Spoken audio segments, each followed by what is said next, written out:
Hey everyone, I hope you're all doing well. I've been thinking a lot about the recent US election results. I wanted to talk about what they really mean to me, personally, as a trans woman living in Belgium. I know that might sound like a strange topic, but I think it's important to recognize that US politics don't just affect people in America. They impact people like me all over the world. There was a lot of hope riding on Harris's campaign, especially for LGBTQ communities, women, and other marginalized groups. But Donald Trump won, as we all know. Seeing that result was heartbreaking, not only for many Americans, but also for those of us abroad who look to the US as a global leader in human rights. Now, you might be wondering why this matters to someone here in Belgium. But there are a few reasons why it does. The first is that the US has such an influence on the world stage. Whether we like it or not, American policies and attitudes often shape how other countries approach issues like trans rights, healthcare, and social policies. When a leader like Trump wins and his administration has a track record of attacking LGBTQ rights, it creates a sense of insecurity, even for people who live in places with better protections. Also, Project 2025 is very harmful, even for people abroad. For example, here in Belgium, I feel relatively safe and accepted.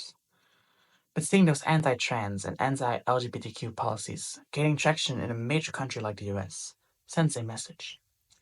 It tells people who oppose LGBTQ rights, even here in Europe, that it's okay to question our right to exist or to push for restrictive policies. It gives an ammunition to say, look, even America, they're doing this. It's a reminder of how fragile progress can be.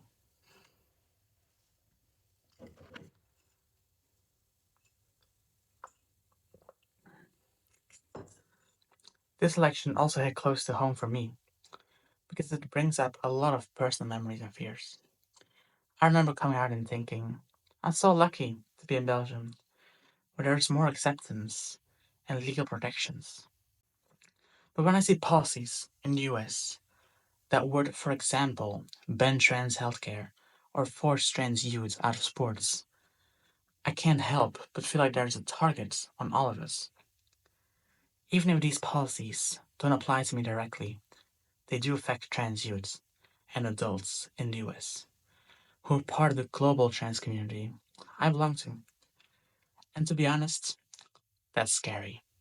Something else that's important to recognize is that what's happening in the US can affect the way trans people are portrayed and treated in the media worldwide. When anti trans rhetoric is normalized in such a visible way, it seeps into people's minds. Even here, it can make people feel like it's acceptable to dismiss our identities. In a way, we're all watching the same message play out, no matter where we are. But as much as this result is worrying, I think it's also an opportunity for us to come together and push back. We might feel small in the face of such large political shifts, but community and allyship do make a difference. Even though I live in Belgium, I want to support my trans friends in the US however I can. That might mean just staying informed or speaking up on social media or even donating to organizations that support trans rights in the United States. Sometimes it's easy to think, oh, that's an American problem. But in reality, these issues affect us all. By standing together, we remind everyone that trans rights are human rights, no matter what side of the ocean we're on.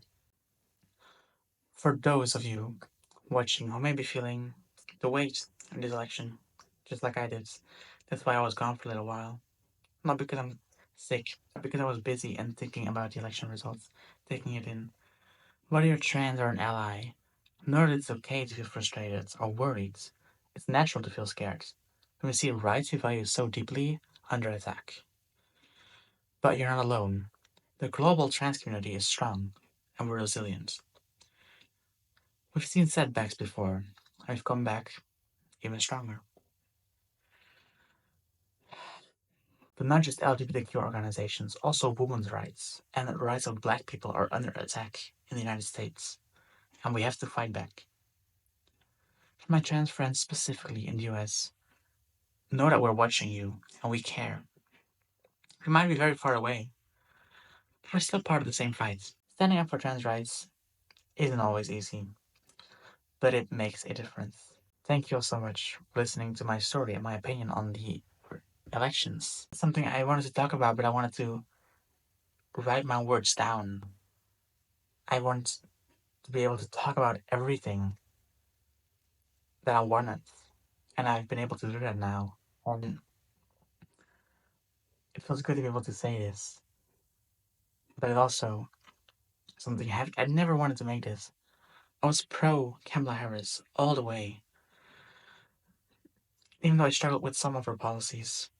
Of course, she was supportive of Israel, so was Donald Trump. But at the end of the day, Kamala Harris was a better candidate. And America failed us. The Americans failed Kamala Harris and failed other people in Europe. Thank you, and take care of yourselves. See you in the next video, because this break wasn't planned. So I'm gonna be here back soon.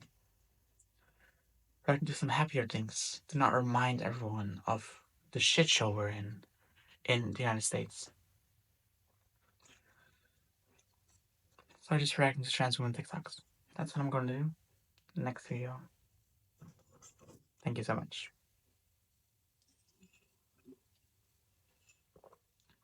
Actually, I kind of like tea. I want this to be a little serious, but also just want this to be comfortable. Just a fun, just something fun. I don't want it to be too serious as well, even though it's a very serious message. That's why I'm here sitting with my tea. We should not be going backwards. See ya. And don't forget, we're still on planet Jupiter.